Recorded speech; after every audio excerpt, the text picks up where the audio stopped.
بسم الله والحمد لله والصلاة والسلام على رسول الله وكذلك جعلنا لكل نبي عدوا من المجرمين እንደዚህ ነው እኮ አለ አላህ Subhanahu Wa Ta'ala ለቀዳሚዎቹ ነብዮች ለእያንዳንዳቸው በየጊዜያቸውና በየዘመናቸው ቀንደኛ የሆኑ የታወቁ ጠማማዎችን ጥላት አድርገን የላክንባቸው ይላል አላህ Subhanahu Wa Ta'ala እና ሐቅን ማስከበር ማለት ቀላል ዋጋ አይደለም የሚያስከፍለው ማለት ነው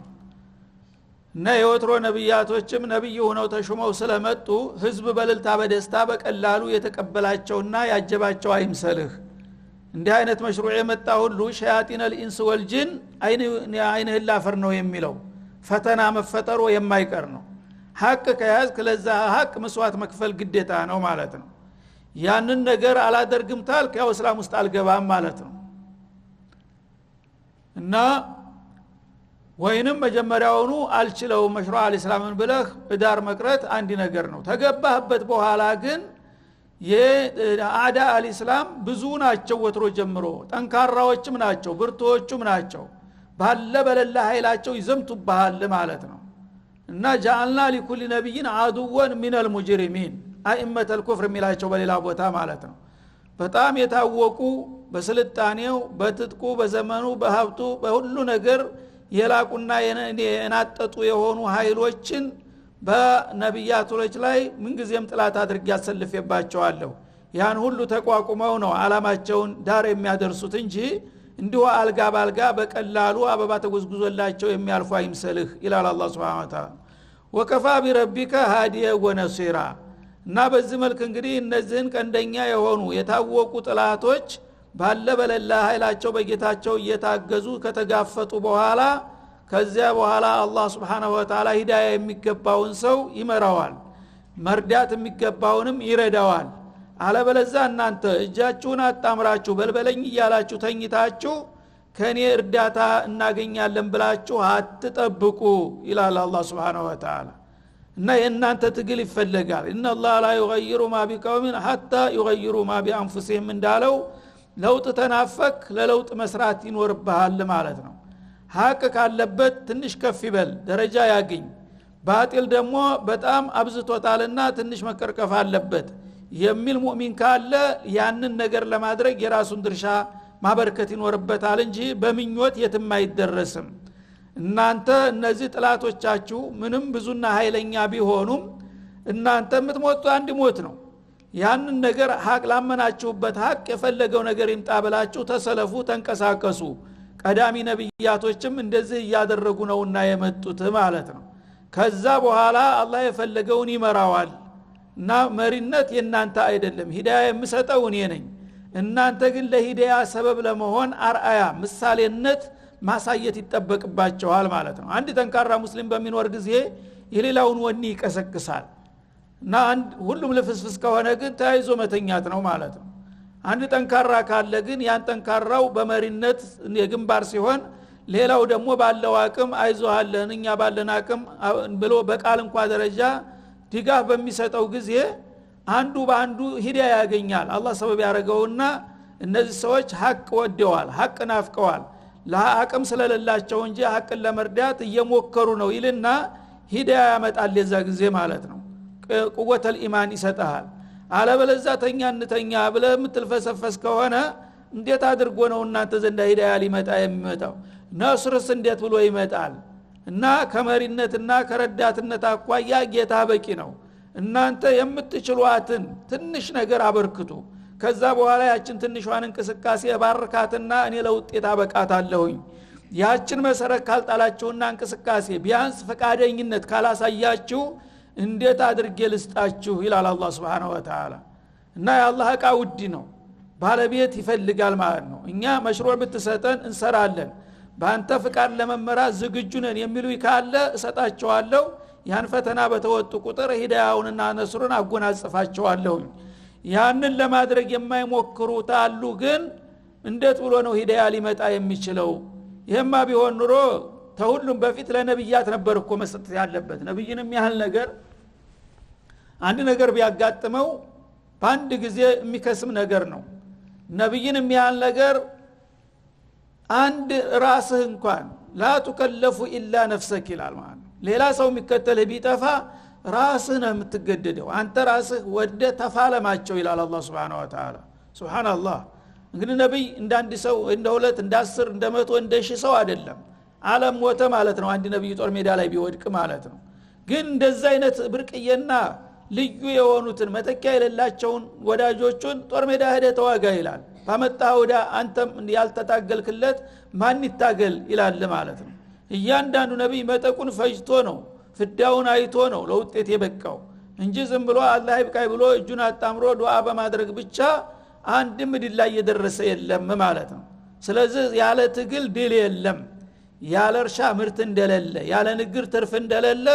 ያለ ትግል ውጤት የለም ነው አላህ ሁሉ ጊዜ ደጋግሞ የሚነግረን ኡመተል እስላም ደግሞ ይሄን ነገር በአሁኑ ጊዜ በተለይ መስማት እንኳን የማይፈልጉበት ደረጃ ነው ከጥላቶቻቸው ቀድመው ነው እስላምን የሚያወግዙት ስለ እስላም እንቅስቃሴ ህልም ምናምን ያላቸውን ሰዎች አስቀድመው መረጃ የሚሰጡት አስቀድመው የሚያስቀጠቅጡት ሙስሊም ነን የሚሉት ናቸው ማለት ነው ታዲያ ይሄ ከሆነ እንዴት ብሎ ነው ውጤት ሊመጣ የሚችለው እና አላህ Subhanahu Wa Ta'ala ሂዳያ እንዲጨምርላችሁ ከፈለጋችሁ ለኔ መሽሩዕ ተሳታፊ መሆን ማሳየት አለባችሁ ነስር ለመቀዳጀት ከፈለጋችሁ ብታንስም በትግሉ ጎዳና መግባት አለባችሁ ያን ካላደረጋችሁ ግን ምንም ነገር አትጠብቁ እያለ ነው ማለት ነው وقال الذين كفروا እነዛ ከሃዲዎቹ አሉ ለውላ ኑዚለ عليه القرآن جملة واحدة እንግዲህ እነሱ ባለ በለላ አቅማቸው ሁለገብ የሆነ ዘመቻ ነው በሙስሊሞች ላይ የሚከፍቱት ከነብዩ ጀምረው ማለት ነው አለይሂ ሰላቱ ወሰለም እና እነሱ በጉልበታቸው በእውቀታቸው በገንዘባቸው በሁሉም ነገር በየመስኩ ዘመቻቸውን ያጧጡፋሉ ማለት ነው ምናሉ ባሉ ባልታው መልክ ነብዩንና ተልቋቸውን ለማንቋሸሽና ለማጠልሸት ምናሉ ለውላ ኑዚለ عليه القرآن جملة واحدة ይሄ ሰውዬ ከአላህ መለኮታዊ መመሪያ ቁርአን መጣልኝ ይላል እውነት እሱ እንደሚለው ከሆነ የወትሮቹ መጽሐፎች በታሪክ እንደሰማነው ከሆነ አንድ ጊዜ ነው ተጠቃለው የመጡት እነ ተውራት እነ እንጂል እነ ዘቡር በጥራዝ አንዴ ተጽፈው ነው የወረዱት ስለዚህ እውነት እሱ ነብይ ከሆነ የሱ ኪታብ እንደዛው ነው ለምን አልመጣለትም አሉ ሹብሃ ለመፍጠር ብጅታ ለመፍጠር ማለት ነው እውነትም ያው እንግዲህ ቂሉ የዋሁ እውነት አለቆቹ ሲናገሩ እውነት ይመስለዋል ማለት ነው እና ሙሳ እኮ ወከተብና ለሁ ፊል አልዋሂ ነው የሚለው አይደለም እንደ ቁርአን በሰሌዳ አላህ ራሱ ጽፎ ነው የሰጠው ኢንጂልንም እንደዛው ለኢሳ ጽፎ ነው ጃሂዝ አድርጎ የሰጣቸው እነ ዘቡርንም እንደዛው ነው ሱሑፎቹም እንደዛው ነው ቁርአን ለምንድነው ታዲያ የመጨረሻውና ታላቁ መመሪያ ተብሎ በማይታይ መልኩ እንዲሁ ቁርአን መጣልኝ እያለ እሱ ዝም ብሎ ያነበንብድናል በዜማ መልክ አንድ ነገር በወረቀት ተጽፎ የመጣ ነገር የለም ይሄ እውነት እንደሚለውማ የአላህ መልእክት ቢሆን ኑሮ እንደ ቀድሞዎቹ መጽሐፎች እኮ በቀጥታ በጥራዝ ተዘጋጅቶ ይመጣለት ነበር ወይም በሰሌዳ ላይ ተጽፎ ይመጣ ነበር ይሄ ባለመሆኑ ነው ያልተቀበልነውና ያልተከተልነው ብለው ይደሰኩራሉ ማለት ነው ይሄን በሚሉ ጊዜ አለቃ ተብዬዎቹ ሌሎቹ ደግሞ ካድሬዎቹ ያጨበጭባሉ እውነትም እሱ እንደሚለው ቁርአን የአላህ ቃል ቢሆን ኑሮ ለምን እንደ ተውራት በሰሌዳ አልመጣም ነበር ይሉና ይሄንን ራሱ እንደ ድክመት በመቁጠር ቁርአንን የአላህ ቃል አይደለም ለማለት በዚህ መልክ ይከራከራሉ ይላል ማለት ነው አላህ በፈለገው መልክ ቢያወርደው ምን አገባው ጁምለተ ዋሂዳ ማለት እንግዲህ ቁርአን እንደምታወቀው በ23 አመታት ነው ወርዶ የተጠናቀቀው ማለት ነው ነብዩ እድሜያቸው ልክ 40 ሲሞላ ጀመረ ታ40 እስከ 63 አመት የቀጠለ ማለት ነው በ63 አመታቸው ራሳቸው ያው አለቀ እድሜያቸው ሄዱ ይሄ 23 አመታት ሁሉ በየለቱ በየአጋጣሚው በየሁኔታው ቁርአን አያቶች ሱራዎች ወርዳሉ በቀንም በሌሊትም በሰፈርም በሐዶርም ባገኝበት ቦታ ሁሉ ጊዜ ማለት ነው እና ይሄ ነገር አወራረዱ ራሱ ሳንካ ችግር አለበት አሉ ማለት ነው ካፊሮች ለምን አንድ ሰው አንድ ነገር ከጠላው ደካማ ጎኑ ነው የሚያፈነፍነው በአንድ በኩል ደካማ ጎን የመሰለች ነገር ካገኘ ያችን ነገር ተጠቅሞ ሰዎችን በዛ ለማወናበድ ይመቸዋል ማለት ነው እና ልክ ተውራትንና ኢንጂልን ተስማምተው እንደተቀበሉት ነው እንግዲህ ተውራትና ኢንጂል ዘቡር የተባለው የተወሰኑ ህዝቦች ናቸው የተቀበሉት እነሱንም ቢሆን በአለም ዙሪያ ያሉ ህዝቦች ግን እነዛንም ኪታቦች አልተቀበሏቸውም እነዚህኞቹ ግን እነዛን ተቀበለናል የሚሉት ለምን እንደኛ እንደ ተውራትና እንደ ኢንጂል በሰሌዳ ተጽፎ አልመጣም በዚህ መልክ አለመንጣቱ ራሱ የጌታ ቃል አለመሆኑን ነው የሚያመለክተው የሚል ሹብሃ ብጅታ በመፍጠር ሰዎች ይህን ነገር እንዲጠራጠሩና እንዳይቀበሉ ደባ ሴራ ይቆፍራሉ ማለት ነው። እንደዚህ የሚያደርጉ ናቸው። እንግዲህ ለባጢላቸው ነው እንደዚህ የሚተጉት። እናንተ ለሐቃችሁ ምን ሰራችሁ ይላል አላህ። በተቃራኒው እናንተ ቁርአን የአላህ ረብል ዓለሚን ቃል ነው ላ ረይበ ፊ ሁዲየ ሊልሙተቂን ብሎ አምነህበታል። ይህን ነገር ሰዎች እንዲቀበሉትና እንዲያምኑበት ምን ያህል ጥረት አደረገ እያንዳንዱ ሙስሊም። ካፊር ግን ይሄ ነገር ውሸት ነው ለማሰኘት የማይፈነቅሉት ድንጋይ የማይበጥሱት ቅጠል የለም ማለት ነው። የታላችሁ እናንተ ይላል። ለሐቅ ምን አደረጋችሁ ላመናችሁበት ሐቅ። እነሱ ግን ካልቧልታ ጀምረው ከወሬ ጀምረው ቁርአንን ለማጥላላትና ዋጋቢስ ለማድረግ የማያደርጉት ዘመቻ የለም ይላል። ከዛሊከ ሊኑሰቢተ ቢሂ ፉአደክ። ይህንን እንግዲህ ቁርአን በተለያየ ጊዜ እየተከፋፈለ መምጣቱ የቀድሞዎቹ ኪታቦች ደግሞ አንድ ጊዜ በሰሌዳ ተጠቃሎ መምጣቱ ይሄ የኔ ስራ ነው የናንተ አይደለም በላቸው ይላል። ከዛሊከ አንዘልና እኛ ይህንን መረጥ ያለፉትን ኪታቦች በሰሌዳ እንዳወረድን ሁሉ ይህን ቁርአን ደግሞ በተቅሲጥ እንዲወርድ አደረግነው። እየቆራረጥ ለየጊዜው ለየቦታው ለየሁኔታው ተስማሚ ሆኖ እንዲወርድ አደረግነው ትኩስ በትኩስ ማለት ነው። ለምን ሊኑሰቢተ ቢሂ ፉአደክ ያንተን ልቦና ለማረጋጋት ስንል ይላል። ነብዩ አለይሂ ሰላቱ ወሰለም ከሌሎች ነብዮች የተለዩበት ባህሪ አለ እዚህ ላይ ማለት ነው። እና የቀድሞ ነብያቶች ጸሐፊዎች ነበሩ፣ መጻፍ ማንበብ ይችላሉ ማለት ነው። በዛ በሙያቸው ጽሁፉ ተዘጋጅቶ ተላከላቸው፣ ያንን እያነበቡ ይመሩ ነበር ማለት ነው። ነብዩ ደግሞ በዛ ተቃራኒ ማንበብ መጻፍ አይችሉም፣ ኡምይ ነበሩ ማለት ነው። ማንበብ መጻፍ እንዳይችሉ ያደረገው ሁን ብሎ ነው ሲታወቀው እንጂ አቅቷቸው አይደለም። እንደሌላ ሰው ቢማሩት ኑሮ ከማንም የበለጠ የተፈጥሮ ችሎታ ነበራቸው ነብዩ አለይሂ ሰላቱ ወሰለም። ግን አላህ ሁን ብሎ የሱን ሙዕጂዛ ለማሳየት ሲል ነው የመጻፍና የማንበብ ችሎታ ያልሰጣቸው ማለት ነው። ከዛ በኋላ ይሄ ሰውዬ እንግዲህ የማያነብ የማይጽፍ ከሆነ አንድ ሰው አንድ ጥራዝ ኪታብ ተሰማይ ከወረደለት ምንድነው የሚሆነው? እንዴት አድርጎ ነው ተሰሩፍ የሚያደርገው ማለት ነው? ስማቸውን እንኳን አያውቁም ነበር። በሁዴይቢያ ስምምነት هذا ما وافق عليه محمد رسول الله مع مشرك قريش ብለው በጣፉ ጊዜ ይሄንን አንስማማም፣ መሐመድ ረሱላህ ብለህ አትጻፍ፣ መሐመድ ኢብኑ አብዱላህ ብለህ ጻፍ። የረሱላህ መሆንንማ ብናውቅ ኖሮ አንከለክለህም ነበር መካ ለመግባት አሏቸው። ጥሩ፣ በዚህ ምክንያትኛ በቃላት አንጣላም አሉ። አነ መሐመድ ረሱላህ ወኢብኑ አብዱላህ ታባት ማቋያ ኢብኑ አብዱላህ መሆኔን አይካዲም። መሐመድ ረሱላህ የሚለውን ካልተቀበላችሁ መሐመድ ኢብኑ አብዱላህ በሚለው ተተስማማችሁ በዚሁ እንጻፈው ችግር የለም አሉ። ምክንያቱም የፖለቲካ ድርድር የግድ እንግዲህ ሰው ተናዙል ካልሆነ መስማማት አይመጣምና ማለት ነው። ያነ አልይ ነበሩ ጸሐፊው፣ በረሱላህ የሚለውን አንሳና ኢብኑ አብዱላህ የሚለውን ጨምርበት አሉ። አልይ እንዴት አርጋሉ ከበዳቸው። እንዴት የአላህ ረሱል የሚለውን ሰርዛለሁኝ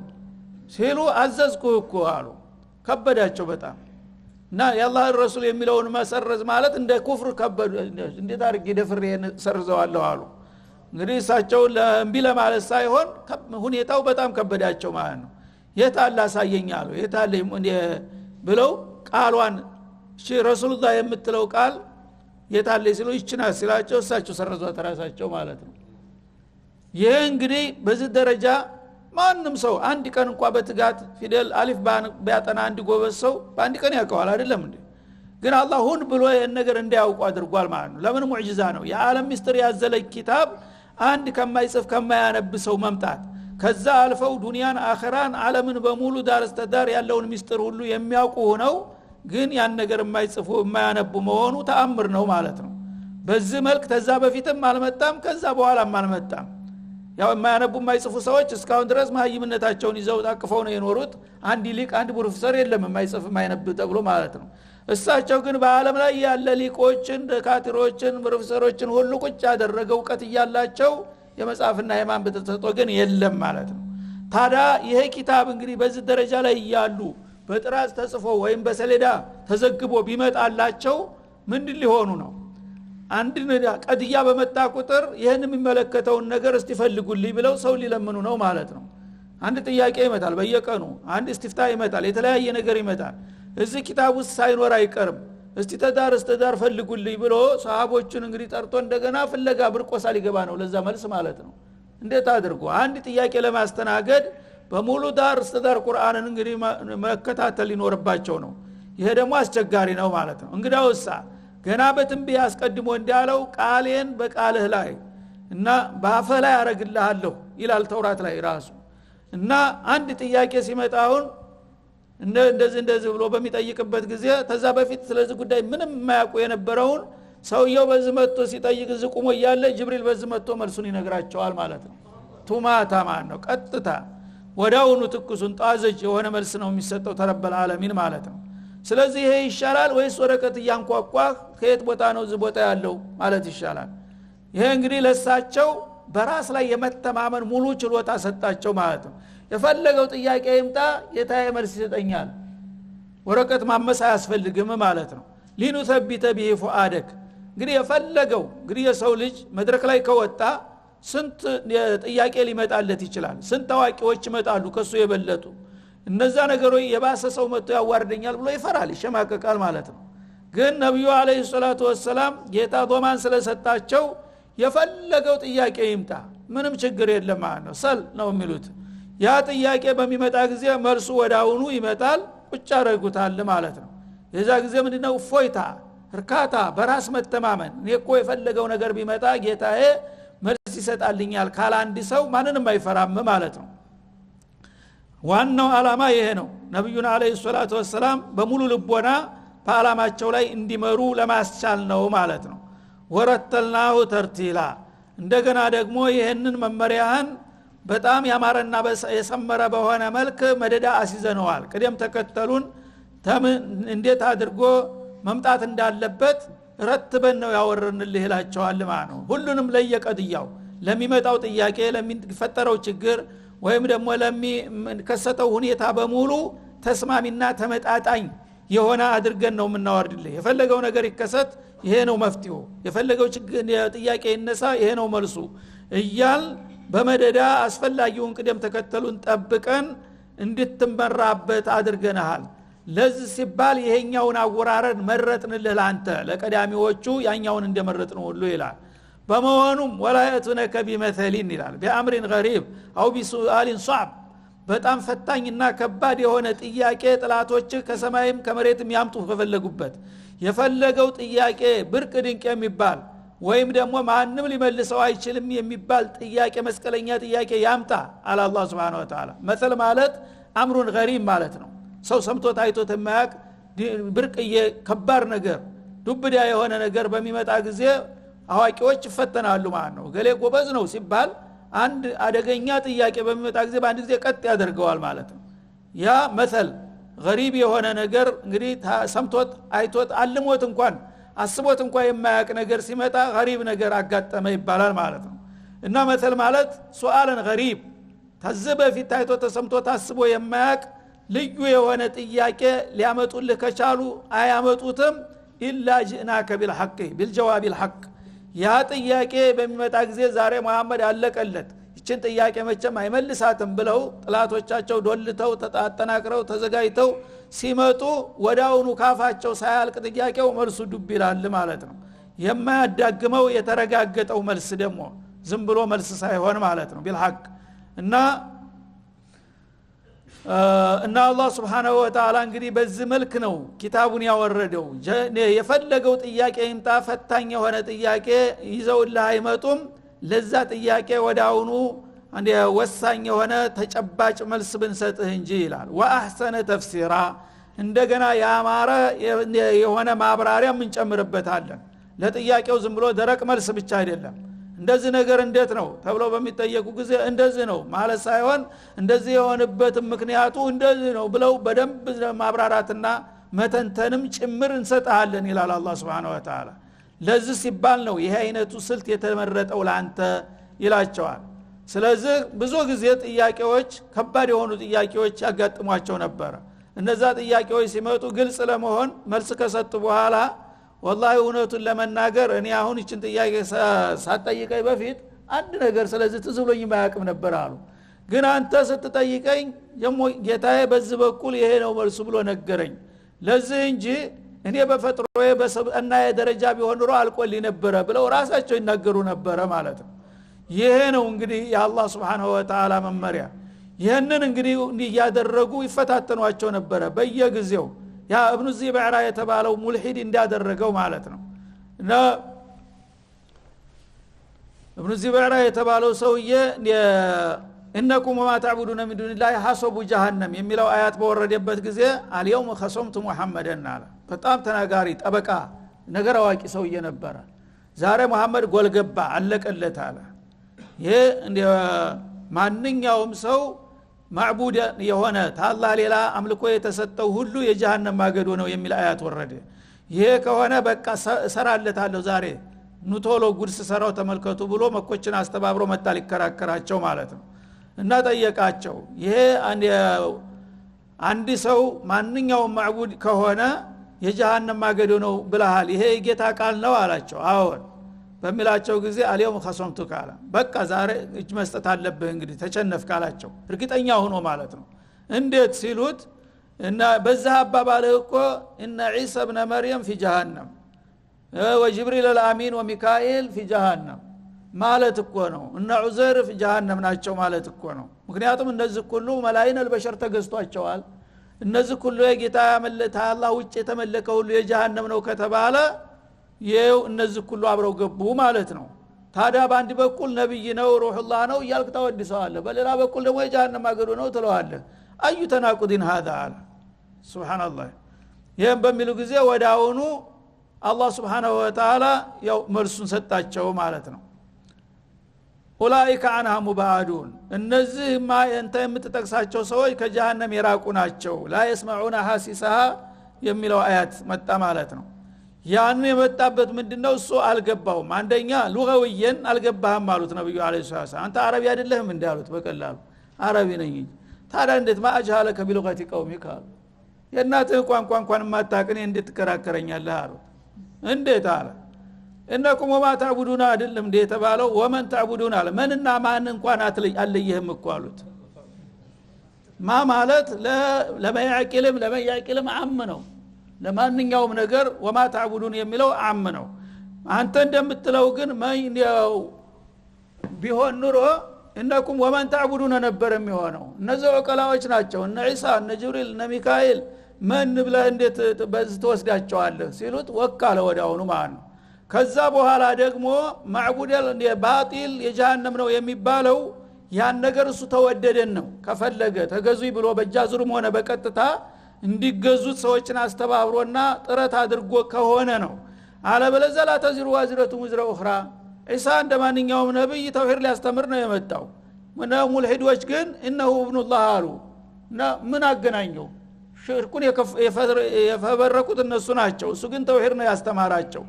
እሱ እነሆ ማይሽርክ ቢላህ ፈቀድ حرم الله عليه الجنه ومأواه النار የሚለውን ቃል የተናገረው ዒሳ ነው ይሄንን ብሎ ያስተማረ የለም አንተ የጌታ ልጅ ነህ አንተ ጌታ ራስህ ነህ አብላ አሉ እና በእነሱ ላ ተዝሩ ወዝረቱ ወዝረ اخرى እነ ጅብሪል እነ ሚካኤል የአላህ መላእክቶች ናቸው የዓለምን ወህይ በሙሉ ያወረደው ጅብሪል አልአሚን ነው የተውሂድ ምንጭ እሱ ነው ኡስታዝ አልዓለም ይሄ ሰው አንድ ቀን እኔን ተገዙ ይብሏል እንደ ግን